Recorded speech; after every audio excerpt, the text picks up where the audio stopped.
Kelompok militan Hamas dilaporkan menembakkan puluhan roket dari utara jalur Gaza ke Israel Selatan. Serangan itu dilakukan pada Selasa 16 Januari 2024 pagi. Rentetan serangan roket ini sebagai respons atas klaim tentara Israel bahwa mereka telah menghancurkan kemampuan Hamas di Gaza Utara. Dikutip dari Tribun News, sekira 50 roket menghantam pemukiman Netivot dan Givalim. Diketahui serangan tersebut tak menimbulkan korban jiwa, melainkan kerusakan material. Serangan roket tersebut terjadi sehari setelah Brigade Al-Quds sayap militer Jihad Islam Palestina melancarkan serangan roket besar-besaran. Brigade Al-Quds mengumumkan bahwa mereka menyerang Sderot, Israel Selatan pada Senin 15 Januari 2024. 14 rudal dikabarkan telah menghantam wilayah tersebut. Diberitakan sebelumnya, Israel sempat koar-koar bahwa mereka telah mengalahkan Hamas di Gaza Utara. Israel mengklaim pada awal bulan bahwa pasukannya telah menyelesaikan pembongkaran kerangka militer militan Palestina tersebut. Milisi Houthi Yaman menyerang kapal Gibraltar Eagle yang melintas di Laut Merah. Kapal tersebut dimiliki dan dioperasikan oleh Amerika Serikat. Diketahui kapal tersebut diserang menggunakan rudal balistik anti kapal. Dikutip dari Tribun News, Houthi mengaku bertanggung jawab atas serangan itu. Meski begitu, dikabarkan bahwa tak ada laporan korban cedera atau kerusakan signifikan. Juru bicara militer Houthi Yahya Sari menuturkan pihaknya melakukan operasi militer yang menargetkan kapal Amerika. Operator kapal yang berbasis di Amerika Serikat Eagle Bolt Shipping mengatakan bahwa kapal tersebut terkena proyektil. Disebutkan kapal itu diserang saat berada di 100 mil dari Teluk Aden. Akibatnya kapal tersebut mengalami kerusakan ringan di bagian ruang kargo. Kedatangan tim hukum Afrika Selatan di Bandara Johannesburg, Afrika Selatan mendapat sambutan hangat dari masyarakat. Hal itu lantaran Afrika Selatan sukses menyeret Israel ke Mahkamah Internasional atau ICJ. Dikutip dari Tribun News, ratusan warga Afrika Selatan memenuhi bandara sambil membawa bendera Palestina. Mereka berbondong-bondong menyambut meriah kedatangan para pengacara dan ahli hukum dari Afrika Selatan yang pulang selesai menghadiri sidang ICJ di Den Haag, Belanda. Tak hanya itu, menilik video yang beredar di media sosial, para warga juga meneriakkan pujian-pujian pada para tim hukum tersebut. Terlihat pula beberapa orang mengangkat poster yang menggambarkan tim hukum sebagai pahlawan. Seperti diketahui, tim hukum Afrika Selatan mendapat banyak pujian dari dunia karena keberaniannya menggugat Israel atas genosida yang dilakukan di jalur Gaza. Berkat keberanian itu, sejumlah pejabat termasuk Presiden Kolombia Gustavo Petro menganggap tim hukum Afrika Selatan pantas mendapatkan hadiah Nobel Perdamaian. Sebagai informasi, sidang kasus dugaan genosida Israel terhadap rakyat Palestina digelar pada Kamis 11 Januari 2024 di Istana Perdamaian Den Haag, Belanda. Sidang dilakukan lantaran Israel dinilai melanggar Konvensi Genosida 1948.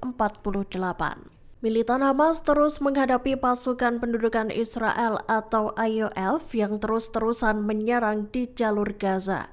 Seiring dengan itu, sayap militer Hamas Brigade Al-Qassam mengumumkan bahwa mereka sukses menghabisi kendaraan militer Zionis. Hal itu tampak dalam video yang dibagikan di saluran Telegram Al-Qassam pada Selasa 16 Januari 2024. Dikutip dari Tribun News, Brigade Al-Qassam berhasil menargetkan 2 tank Israel dengan Shawas dan rudal Al-Yasin 105.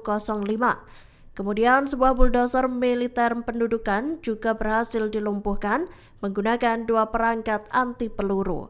Kendaraan militer itu dihabisi sayap militer Hamas di pinggiran lingkungan Sheikh Radwan, kota Gaza. Imbas penargetan ganda itu, banyak tentara pendudukan yang tewas. Dalam video yang dirilis, Al-Qassam turut menampilkan deretan kalung militer milik tentara Israel. Al-Qassam menambahkan bahwa mereka juga menghadapi pasukan Zionis dari jarak dekat. Mereka menghancurkan sebuah kumpulan kendaraan dan tentara Israel dengan peluru mortir. Peluru itu diluncurkan ke arah kerumunan yang ada di sebelah timur lingkungan Al-Tufah dan kapal pengangkut Israel di Jabal Al-Rais.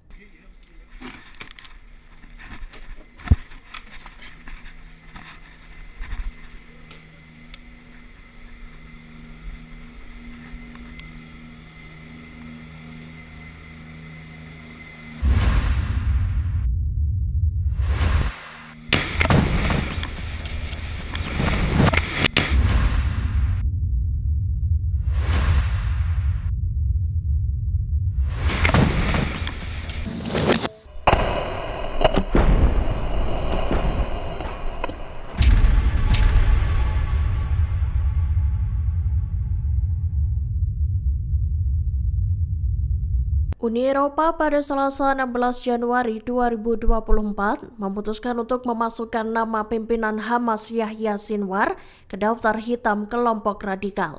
Pihaknya juga memberlakukan sanksi terhadap Yahya Sinwar atas serangan kelompok Hamas ke Israel. Dikutip dari VOA Indonesia, keputusan Uni Eropa itu menyebabkan aset Sinwar dibekukan di 27 negara anggota Uni Eropa. Warga negara mereka pun dilarang untuk melakukan transaksi keuangan dengan pimpinan Hamas itu. Sebelumnya, nama Yahya Sinwar juga masuk dalam daftar teroris internasional paling dicari oleh Amerika Serikat pada 2015 silam. Dalam daftar itu terdapat pula nama komandan sayap militer Hamas Brigade Al-Qassam, yakni Mohammed Deif. Menteri Luar Negeri Israel Katz lantas merespon positif langkah Uni Eropa tersebut. Keputusan itu disebut merupakan hasil dari upaya diplomatik untuk menekan sumber daya milik Hamas. Israel menolak semua proposal negara-negara Arab untuk mengakhiri perang di jalur Gaza. Perdana Menteri Qatar Mohammed bin Abdul Rahman Al Thani menegaskan bahwa mengakhiri perang di Gaza akan mengurangi ketegangan di wilayah tersebut. Dikutip dari Tribun News pada Selasa 16 Januari 2024, di Forum Ekonomi Dunia di Davos, Israel menolak usulan beberapa solusi dari negara-negara Arab. Inisiatif terbaru yang diusulkan Qatar menyerukan kesepakatan yang akan membuat pimpinan Hamas meninggalkan Gaza dengan aman. Sebagai imbalannya, semua tahanan Israel akan dibebaskan secara bertahap dan pasukan Zionis ditarik dari Gaza. Namun Hamas sendiri juga menolak usulan Qatar tersebut. Pihaknya berjanji tak akan menerima kesepakatan apapun sampai Israel mengakhiri agresi di Gaza. Upaya untuk mencapai kesepakatan baru disebut mengalami banyak kesulitan. Al Thani menyebut solusi dua negara adalah satu-satunya pilihan dan Israel harus dipaksa menerima jalan ini. Israel dan Hamas mencapai kesepakatan untuk membuka jalur pengiriman obat-obatan pada tawanan Israel yang ditahan di jalur Gaza. Begitu pula dengan bantuan kemanusiaan untuk penduduk Palestina di wilayah yang terkepung. Kesepakatan tersebut dimediasi oleh Qatar yang bekerja sama dengan Prancis. Dikutip dari Tribun News, juru bicara Kementerian Luar Negeri Qatar Majed Al-Ansari mengatakan, obat-obatan dan bantuan itu akan diberangkatkan dari Doha, ibu kota Qatar. Disebutkan bantuan itu akan diangkut pada Rabu 17 Januari 2024 menuju kota El Arish di Mesir. Sebelumnya, Kepala Pusat Krisis Kementerian Luar Negeri Prancis Philippe Lalliot mengatakan negosiasi telah berlangsung selama berminggu-minggu. Ia menyebut ide awal justru datang dari keluarga beberapa sandera Israel. Paket medis khusus selama beberapa bulan akan dikirimkan ke masing-masing 45 sandera. Seperti diketahui, Hamas menawan sekira 240 orang selama agresi yang dilakukan Israel di Gaza. Pasukan Pertahanan Israel atau IDF mengklaim telah menemukan terowongan Hamas yang strategis. Diketahui terowongan itu berada di bawah jalan raya utama utara selatan di Nuseirat jalur Gaza.